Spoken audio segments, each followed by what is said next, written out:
느헤미야서 1장 1절에서 11절까지 말씀입니다. 구약성경 726면에 있습니다. 구약성경 726면 느헤미야서 1장 1절에서 11절까지 말씀입니다. 봉독해 드리겠습니다. 하가랴의 아들 느헤미야의 말이라. 아닥사스다 왕 제20년 기슬로월 내가 수산궁에 있는데 내 형제들 가운데 하나인 하나니가 두어 사람과 함께 유다에서 내게 이르렀기로 내가 그 사로잡힘을 면하고 남아있는 유다와 예루살렘 사람들의 형편을 물은즉 그들이 내게 이르되 사로잡힘을 면하고 남아있는 자들이 그 지방 거기에서 큰 환난을 당하고 능욕을 받으며 예루살렘 성은 허물어지고 성문들은 불탔다 하는지라. 내가 이 말을 듣고 앉아서 울고 수일 동안 슬퍼하며 하늘의 하나님 앞에 금식하며 기도하여 이르되 하늘의 하나님 여호와 크고 두려우신 하나님이여 주를 사랑하고 주의 계명을 지키는 자에게 언약을 지키시며 긍휼을 베푸시는 주여 간구하나이다. 이제 종이 주의 종들인 이스라엘 자손을 위하여 주야로 기도하오며 우리 이스라엘 자손이 주께 범죄한 죄들을 자복하오니 주는 기울 기울이시며 눈을 여시사 종의 기도를 들으시옵소서. 나와 내 아버지 집이 범죄하여 주를 향하여 크게 악을 행하여 주께서 주의 종 모세에게 명령하신 계명과 율례와 규례를 지키지 아니하였나이다. 여적에 주께서 주의 종 모세에게 명령하여 이르시되 만일 너희가 범죄하면 내가 너희를 여러 나라 가운데 흩을 것이요 만일 내게로 돌아와 내 계명을 지켜 행하면 너희 쫓긴 자가 하늘 끝에 있을지라도 내가 거기서부터 그들을 모아 내 이름을 두려고 택한 곳에 돌아오게 하리라 하신 말씀을 이제 청하건대 기억하옵소서. 이들은 주께서 일찍이 큰 권능과 강한 손으로 구속하신 주의 종들이요 주의 백성들이니이다. 주여 구하오니 귀를 기울이사 종의 기도와 주의 이름을 경외하기를 기뻐하는 종들의 기도를 들으시고 오늘 종이 형통하여 이 사람 앞에서 은혜를 입게 하옵소서 하였나니 그때 내가 왕의 술관원이 되었느니라. 아멘. 옆 사람과 서로 인사하겠습니다. 만나서 반갑습니다.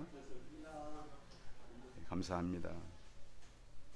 6월 마지막 주일 하나님 앞에서 같이 예배드리게 되어서 감사합니다. 교회는 늘 영적인 전쟁을 하는 곳입니다. 그런데 같이 이제 전쟁을 깨닫고 할 사람은 소수라고 하는 것이죠. 지난주 제가 이제 낮에 잠깐 피곤해가지고 지금 우리 이권사님 앉아 계신 자리 있잖아요. 거기 누워 있었어요. 낮에 보였는데 엄청나게 큰 소리가 들렸어요. 제가 깜짝 놀라서 깼는데 두 마디의 큰 소리였어요. 말씀으로, 하나님의 말씀으로 그런 음성이 강력하게 제게 들렸어요. 성도 여러분, 저는 그런 일이 우연히 있다고 생각지 않습니다. 개인적인 경험이지만 우리 성도들에게 생명의 말씀이 필요하구나. 오늘 느헤미야서 1장은 제가 1장을 가지고 전에 제가 담당했던 청년들하고 깊이 씨름하기 시작했습니다. 도대체 왜 이 말씀이 우리 안에 있는 것인가? 사실 느헤미야는 거대한 예루살렘 성전 성벽 재건이라고 하는 그 중차대한 사명을 느헤미야가 감당하게 되는데요. 이 일은 결국 오늘 시대의 교회라고 하는 것입니다. 그래서 한번 교회에서 그 청년들을 데리고 가장 먼저 전도 이 해외를 갔던 곳이 바로 중국이었습니다. 그래서 우리가 백두산을 올라간 적이 있었습니다. 그곳에서 우리 청년들과 함께 하나님 이 땅을 회복시켜 주옵소서. 그때 그냥 여행 비슷하게 따라갔던 청년들 가운데 몇 사람이 지금 보니까 목사가 돼 있어요. 말씀은 우리를 변화로 이끌 뿐만 아니라 말씀은 결국 능력의 하나님을 만나게 된다라고 하는 것입니다. 느헤미야의 이름의 뜻은 하나님은 위로자다. 성경에 보면 그 야자 들어간 이름이 있잖아요. 우리는 그 야라고 하는 말이 그렇게 좋은 의미는 아니잖아요. 뭐 야 그러면 여러분 좋아합니까? 저를 뭐 양규야 이렇게 부르는 사람도 있는데 저희 스승님이거나 저보다 연세가 많은 분이 아니면 잘 안 부르는데 또 있어요. 그런 사람들이 있는데 중요한 거는 성경의 모든 엘리야, 이사야, 느헤미야 야자는 다 누굴 의미한다고요? 하나님을 의미한다. 느헤미야는 하나님은 위로자다. 이런 의미를 갖고 있어요. 그래서 그는 성경의 오늘 마지막 절에 보면 내가 왕의 술관원이 되었느니라. 그럼 뭐 그냥 그러면 왕이 마시는 술을 이렇게 따라 드리는 이런 사람인가? 그것이 아니고요. 당시에 이 페르시아의 술관원의 직책은 굉장히 높은 직급입니다. 어떤 정도의 직급이냐? 왕 옆에서 술을 이제 물론 그 당시 독살이 많았기 때문에 술을 어떤 감별도 하겠지만 중요 국가 정사를 나눌 수 있는 위치입니다. 그러니까 그 자리는 굉장한 지혜와 또한 주변 정세와 또 학문적으로도 뛰어난 사람이 아니면 올라갈 수 없는 굉장히 높은 고위 직책입니다. 그래서 느헤미야는 그리고 이제 이미 바벨론 포로가 됐을 뿐만 아니라 그 조상들이 왔을 뿐만 아니라 이 느헤미야 시대는 130년도 넘은 그런 시대예요. 그러니까 이 포로 시대에 한 3, 4세가 되는 우리가 한 세대를 요즘 25년으로 보자면 이미 이 사람은 이 페르시아에 와서 굉장히 좋은 직장도 가지고 있고 그 당시에 성공 가도를 달리고 있는 그런 위치의 사람이었습니다. 그런데 느헤미야는 이 한날 어떤 소식을 듣게 되냐면 자기 고국 예루살렘 성전이 불탔을 뿐만 아니라 그 지역 사람들이 환난을 만나고 그 지역 사람들이 다 쫓겨가게 됐다. 이 소식을 듣고 너무너무 마음이 힘들어진 거예요. 그래서 우리는 내가 어떤 이야기를 들었을 때 여러분 좀 마음이 무너졌던 적 있습니까? 가끔씩 그런 소식이 있잖아요. 이렇게 좀 충격적인 소식. 너무 안타깝다. 저는 지난주에 그런 소식을 하나 들었어요. 참 너무 안타까운 소식.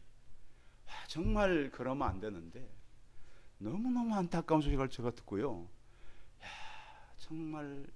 정말 안 좋은 소식을 제가 들게 됐어요. 그래서 이거는 참 내가 기도할 일이 생겼구나 그렇게 깨닫게 된 거예요. 성도 여러분, 우리는 우리 안에 무너진 오늘 이 성벽은 그 안에 무너진 신앙을 얘기하는 겁니다. 성도 여러분, 요즘 시대에 얼마나 많은 사람들이 신앙이 무너집니까? 얼마나 많은 사람들이 예수 그리스도를 잊고 살아갑니까? 사람들의 가치관과 이 세상의 이 문화가 우리 안에 들어옴으로 인해서 우리 안에 가져야 될 하나님의 가치가 무너져버린 시대를 우리는 살아가는 거예요. 그런데 문제는 이러한 문제를 다른 사람의 문제로 보는 것이 아니라 나와 동일시하라는 거예요. 느헤미야에서 핵심은 나와 어떻게 하라고요? 동일시하라고요. 지금 다른 사람의 문제가 그 사람의 문제가 아니라 누구의 문제? 내 문제다. 나는 이 일이 즐거워. 나는 이 일이 있으니까 괜찮아. 그것이 아니라 하나님께서 내게 말씀하는 것은 나의 주변의 문제가 내 문제로 고민하고 기도하거라 하는 거예요. 여러분, 그래서 느헤미야서가 사실 기도로 시작됩니다. 고국의 엄청난 소식을 듣고 금식하며 기도하기 시작하잖아요. 그것 또한 4개월 정도를 계속 기도를 합니다. 그래서 느헤미야서에서 말씀하고 있는 기도의 문제는 하울롱의 문제가 아니에요. 오래 기도하는 문제가 아니고 사실을 읽어보니까 하우 딥의 문제예요. 얼만큼 깊이 있게 기도하느냐. 예수님께서 그랬잖아요. 중언부언하지 말라 그랬고, 많이 앉는다고 듣는 것이 아니라 우리의 중요한 것은 그 어떤 문제를 동일시하고 그 마음을 품고 깊은 기도로 들어가는 성도들이 되시기 바랍니다. 그럴 때 응답된다는 거예요. 같이 기도해도 어떤 사람은 그냥 하는 거예요. 하지도 않아요.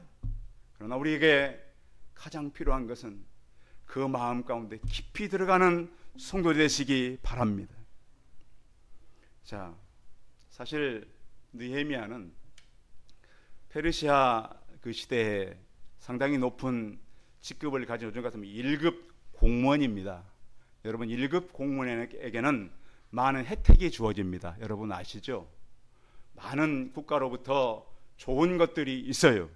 그런데 우리에게 중요한 것은 뭐냐면, 여러분 혹시 여러분 가지고 있는 경력, 여러분이 할 수 있는 능력, 그런데 성경은 사람을 어떻게 보냐면 그는 어떤 사람인가를 봅니다. 한번 따라하겠습니다. 그는 어떤 사람인가? 우리는 나는 사회적으로 이런 사람이야. 난 이런 능력을 갖췄어. 이런 경력이 있고 내 이 정도면 지금까지 사는 훌륭해. 근데 성경은 언제나 그는 어떤 사람인가? 오늘 느헤미야서는 느헤미야가 어떤 사람인가? 그는 철저하게 하나님 앞에 순복하는 사람이었습니다. 요즘에 제게 이제 하나님께서 제게 말씀을 많이 하는 거 뭐냐면, 왜 너는 내 능력을 제한하냐 하는 말이었습니다. 그래서 저를 잠깐 쉬고 있는 저를 일으킨 거예요. 너는 왜 나를 제한하냐? 성도 여러분, 우리는 내 능력을 가지고 하나님을 제한할 때가 많습니다.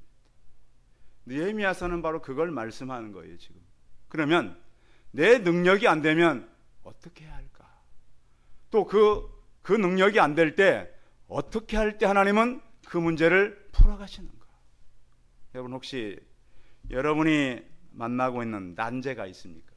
이건 내가 해결할 수 없어. 내 능력으로는 안 돼. 그런 문제를 만났을 때 오늘 이 느헤미야의 중요한 사건과 느헤미야의 말씀이 내 말씀으로 동일시 되시기를 바랍니다. 성경은 왜 기록해놨죠? 이 말씀을 읽고 나도 성경의 인물처럼 살라고 하는 거예요. 그래서 하나님, 그러면 우리가 이 말씀을 가지고 우리 교회를 한번 보자라는 거예요. 큰 예루살렘 성전의 의미, 이스라엘 국가의 의미가 오늘 우리에게는 교회의 의미로 다가온다라고 하는 것입니다. 그래서 이스라엘 역사, 교회 역사는 우리의 신앙을 기초로 해서 어떤 일을 하나님께서 원하시는가를 말씀하려고 하는 것입니다. 자, 그러면 우리는 느헤미야서를 가지고 우리가 갖고 있는 현실을 진단할 필요가 있는데요. 자, 오늘 말씀 3절 같이 한번 읽어봅니다. 3절 시작. 그들이 내게 이르되 사로잡힘을 면하고 남아있는 자들이 그 지방 거기에서 큰 환난을 당하고 능욕을 받으며 예루살렘 성은 허물어지고 성문들은 불탔다 하는지라. 그런데요, 원래 느헤미야는 굉장히 밝은 얼굴을 가진 사람입니다. 왜 그러냐면 2장에 가면 나타나는데요. 자, 왕 옆에서 음료를 제공하는 사람이 늘 이렇게 굳은 얼굴로 계속해서 음료를 제공하는 왕이 그냥 두겠습니까? 사람을 바꾸겠습니까? 바로 체인지입니다. 그러니까 이제 그 느헤미야서를 깊이 읽다 보면 아마 그 왕이 피곤할 때에 가장 먼저 아마 찾은 사람이 느헤미야였을 것 같다는 생각이 제가 들어요. 왜? 느헤미야가 오면 어떻게 되니까? 기분이 밝아지니까, 상쾌해지니까. 여러분 그런 사람들 있잖아요. 여러분 피곤할 때 난 누구를 만나면 좋겠어요? 옆 사람 한번 보실래요? 옆 사람 보세요. 이렇게 보셔요, 권사님. 왜 집사님 보시는데 권사님 돌리세요? 자, 자 보시고, 성도님은 나에게, 따라서 하세요. 성도님은 나에게 기쁨의 존재입니다. 느헤미야 그런 사람이었어요. 그러니까 왕이 느헤미야를 만나면 막 너무 기쁘고 좋고, 왕이여, 오늘은 나라에 이런 일이 있었습니다. 그리고 이 음료는 마시면 아마 천년도 살 겁니다. 제가 만든 얘기예요. 이건 너무너무 좋은 음료수여서, 여러분 그런 분들 있잖아요. 해석이 너무 좋은 분들. 어떤 분들은 물 한 잔 주면서, 목사님 이건 고로쇠물이, 고로쇠물. 고로쇠물인데 이건 저기 전라남도 어디 산에서 저희 어머니가 며칠을 받아왔고 이걸 어떻게 보관했고. 여러분 이런 같은 음식이라도 스토리를 붙이면 음식이 어때요? 귀해지고. 근데 사람이 신기한 게요, 음식에 스토리를 입혀주면 훨씬 더 음식이 맛있대요. 여러분 같은 상추라도요, 이것은 저희 어머니가 물 주어서 키운 거예요. 집 앞에서 키운 거예요. 날마다 기도해서 키운 거예요. 그러면 시장에서 사온 상추하고 스토리가 입힌 상추하고 맛이 같아요, 달라요? 너무너무 다른 거. 실제로요, 그 음식을 먹으면 진짜로 몸이 반응을 한대잖아요. 느헤미야가 그런 사람이었다는 거예요. 그런데 이렇게 왕에게 기쁨을 주고 좋은 소식을 알려주고, 그러니까 늘 성도 여러분, 여러분을 통해서 좋은 일들이 많이 있기를 바랍니다. 왜냐하면 우리는 하늘에 소망이 있는 자들이잖아요. 그래서 우리는 죽어도 영원한 집이 있잖아요. 그렇잖아요. 하나님께서 잘 된다고 약속했어요? 못 되겠다고 약속했어요? 잘 되겠다고. 몇 년까지? 몇 대까지? 1000대면 우리가 한 대를 잡아도 수천 년 아닙니까? 그렇잖아요. 25년을 잡아도 한 대가. 그러니까 우리가 그 확신을 가지고 살아가시기 바랍니다. 아이들이 오면 왜 이렇게 못했냐, 왜 이렇게 안 됐냐 그러지 마시고, 야, 내가 하나님을 만났는데 그분이 너희를 수천 대까지 복준다고 약속하셨다, 난 확신한다. 그러면 아이들이 소망을 잃었다가도 힘을 얻잖아요. 그렇잖아요. 그런데 우리는 자꾸 참 안 되는 것을 자꾸 얘기할 때가 많단 말이에요. 느헤미야는 오늘 성경에 보니까 그렇기 때문에 오래도록 그 일을 할 수가 있었다. 지금도 하고 있다. 그런데 너무너무 슬픈 소식을 들은 거예요. 고향의 소식인데 이미 두 번이나 포로들이 갔어요. 수룹바벨 때 한 번 가고 또 에스라 때 한 번 갔어요. 그런데 갔는데 이 사람들이 성벽도 다 불타고 성전도 불타고 다 무너져 버렸다는 거예요. 잘 돼야 것을 기대했는데. 그래서 그 소식을 듣고 너무너무 슬퍼하게 되는 거예요. 성도 여러분, 우리 주변에 보면, 우리 주변에 위기를 만난 사람들이 얘기가 많잖아요. 그 나라가 전쟁이 갑자기 일어나가지고 많은 사람들이 죽고 있잖아요. 또 그런 일뿐만 아니라 우리가 보지 못하는 영적 전쟁이 참 많다는 것을 느끼게 되는 것이죠. 그래서 현실을 진단하는데 그 초점이 어디 있는가? 어떤 사람은 교회에 오면 두 종류의 사람이 있대요. 어떤 사람은 교회 의자를 열심히 정리하다가 덮이다 가는 사람이 있고, 하나님의 말씀을 뜨겁게 받다가 돌아가는 사람들이 있대요. 성도 여러분, 여러분들이 앉은 의자를 덮이다 가시겠습니까? 말씀을 뜨겁게 먹고 가시겠습니까? 말씀을 뜨겁게 먹고 가시기 바랍니다. 이 말씀은요, 어젯밤 늦게까지 제가 기도하고 하나님께 구하고 일주일 동안 계속 고민해서 준비한 하늘의 생수라고 믿으시기 바랍니다. 그래서 하나님, 이 장마가 시작되는 이때 우리는 성도들은 어떤 말씀을 드려야 되겠습니까? 오늘 말씀의 제목이 뭐죠? 주보를 보세요. 말씀의 제목 같이 읽어요. 시작. 무엇을 잊게 하옵소서? 은혜를 입어야 합니다. 우리는 은혜를 입지 않고는 죄를 감당할 수가 없는데요. 예수님께서 이 땅에 왔을 때에 은혜를 입고 오셨는데 예수님이 가까이 있던 사람들은 어부 청년들, 세리들, 죄인들 이런 사람들이었어요. 그런데 이런 사람들이 변하고 바뀌더라는 거죠. 그래서 성경에 보면 자, 우리가 사실 페르시아 역사를 잘 모르지만 느헤미야는 기억하잖아요. 그런 거예요. 지금 우리가 사람들이 볼 때는 대통령이 높고 뭐 지금 보면 요즘에도 능력 있는 사람들이 많고 또 이렇게 어떤 경제적인 부를 가진 사람도 참 많아요. 그런데 후대에 사람들은 누구를 기억하냐면 말씀 앞에 서 있던 믿음의 선조들을 기억한다라는 거예요. 그래서 우리는 우리의 눈을 열어서 우리가 보지 못하는 그런 새로운 세상을 보고 우리 눈이 영안들이 열려지기를 바랍니다. 성경에 보면 성경에 우리나라 지금 찬송가에도 찬송이 많이 이렇게 그 사람이 지은 것인데 바로 크로스비라고 하는 여인이죠. 태어났는데 6개월밖에 되지 않았을 때 의사가 약을 잘못 처방해주고 눈이 멀었어요. 그럼 의사 원망하고 살아야 돼요? 새로운 삶을 찾아야 돼요? 이 사람이 하나님을 만났잖아요. 그래서 그분이 그 지은 찬송 가운데 우리가 많이 부르는 찬송 가운데 몇 개가 있는데 그게 뭐냐면 나의 갈 길을 다가도록 많이 부르시죠. 눈이 안 보이는 크로스비라고 하는 여인이 만든 거예요. 또 하나는 나의 영원하신 기업. 이 찬양은 제가 참 좋아해요. 나의 영원하신 기업 무엇보다 귀하다? 생명보다 귀하다. 보이지 않지만 그 찬송시를 쓰는 거예요. 또 나의 생명 되신 주. 그래서 이러한 찬송을 눈은 보이지 않지만 썼었던 이유는 영적으로 그 상황을 직감하고 살고 있었기 때문에 그런 거예요. 그런가 하면 우리가 현실을 잘 직시하는 것 중에 또 하나는 애통하는 자가 되어야 한다.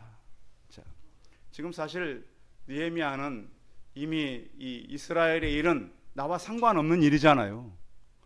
뭐 느헤미야가 기도 안 해도 상관없는 일이고 그래서 관심을 안 가져도 느헤미야에게 말할 사람은 아무도 없어요. 그런데 우리는 성경으로 돌아가 예수님께서 그랬잖아요.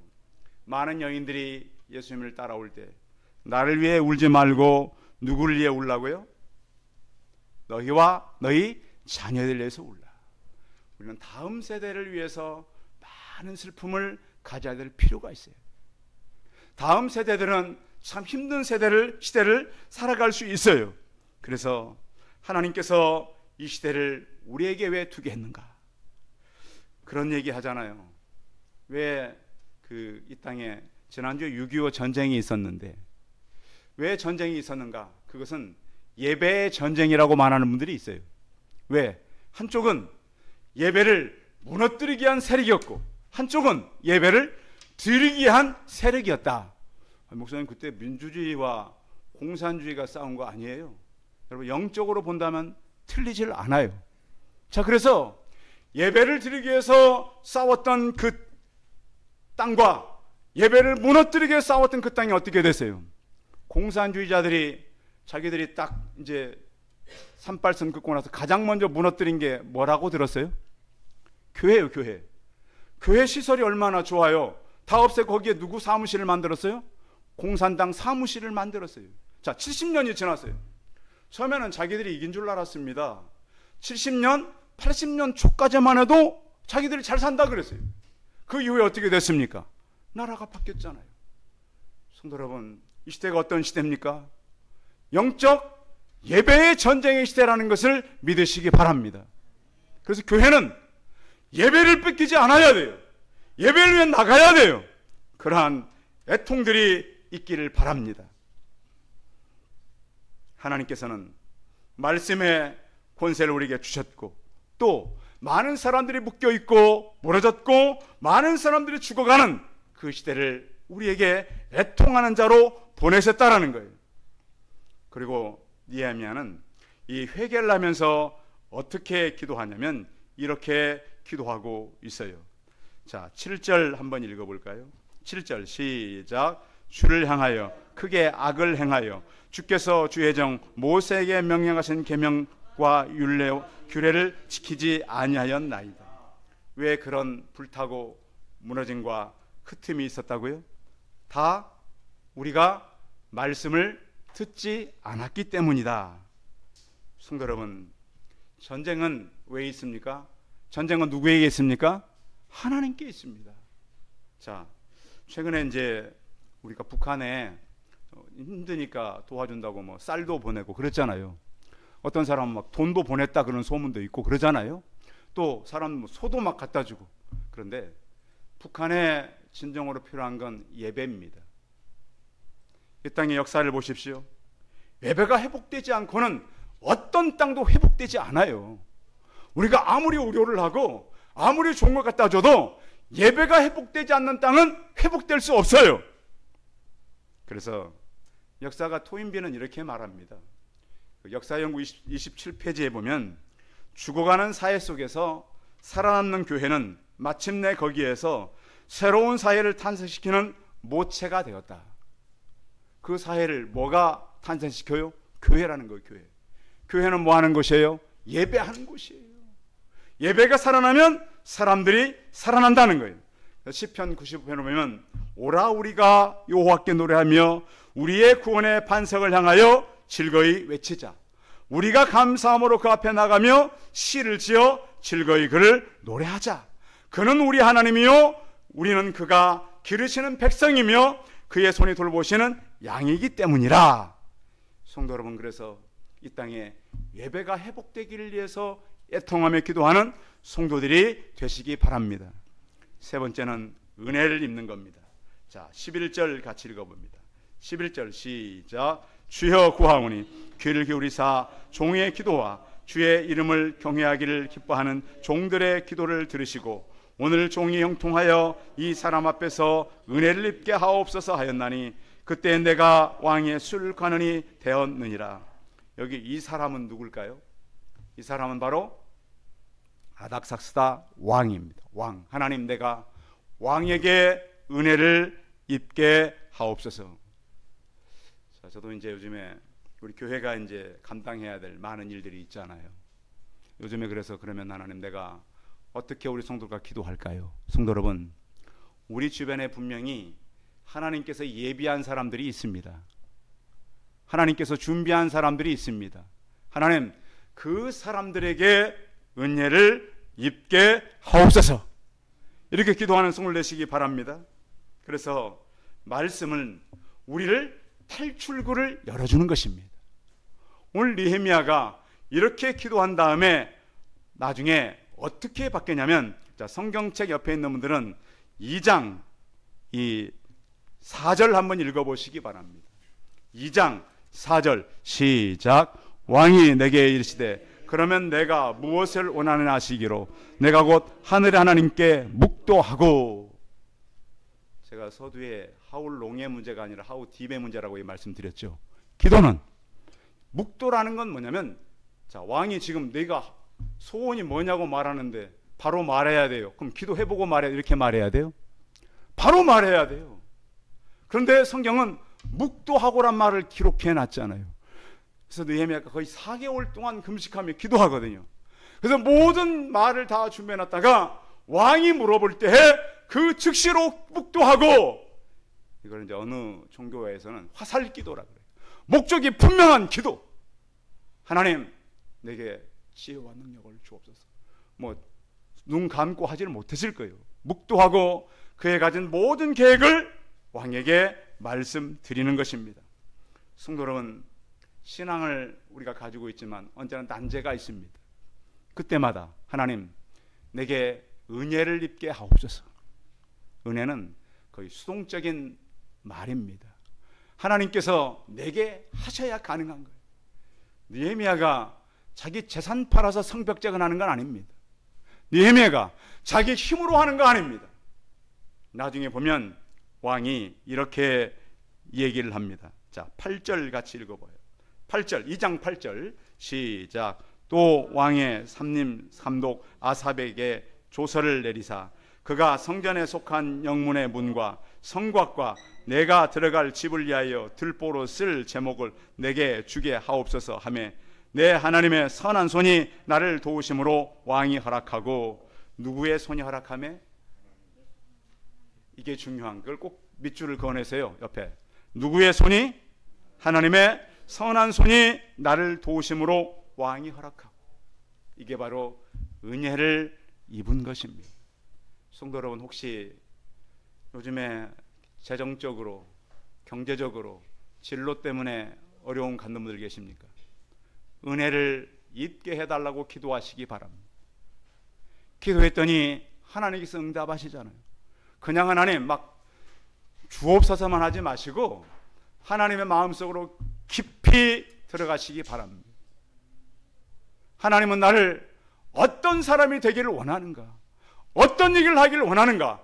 어떠한 방법을 하기를 원하는가? 하나님은 그래서 오늘 우리에게 이렇게 말씀합니다. 하나님, 내가 은혜를 입게 하옵소서. 이 느헤미야의 강력한 기도가 우리 성도들의 기도가 되는 한 주간 되시기 바랍니다. 기도하겠습니다. 살아계신 하나님, 느헤미야가 고국의 성전이 다 불타고 사람들이 환난을 만나고 능욕을 받으며 성은 회파되었다는 말을 들었습니다. 느헤미야는 그 소식을 듣고 그가 하던 모든 일을 하나님 앞에 맡기고, 하나님, 내가 이 사람 앞에서 은혜를 입게 하옵소서. 이 기도가 우리 성도들의 기도가 되게 하여 주옵소서. 하나님, 나는 부족하고 나는 할 수 없고 내 능력을 안 된다 할지라도 능력을 가지고 있는 하나님께서 사용할 수 있는 사람들을 통하여 일이 가능함을 알고, 주님, 그 왕을 상대로 이 사람 앞에서 은혜를 입게 하옵소서. 기도했을 때 하나님, 왕이 이 일을 허락하는 것을 보게 됩니다. 하나님 아버지, 우리가 하나님 이 땅을 살면서 어떠한 난제를 만난다 할지라도 이 일을 놓고 깊은 기도가 있게 하여 주옵소서. 우리 성도들의 모두 응답받게 하여 주옵소서. 질병의 문제가 있습니까? 물질의 문제가 있습니까? 진로의 문제가 있습니까? 우리가 해결할 수 있는 문제가 있다 할지라도 주여, 우리가 은혜를 입게 하여 주옵소서. 주 예수 그리스도의 이름으로 기도하여 싸움나이다. 아멘.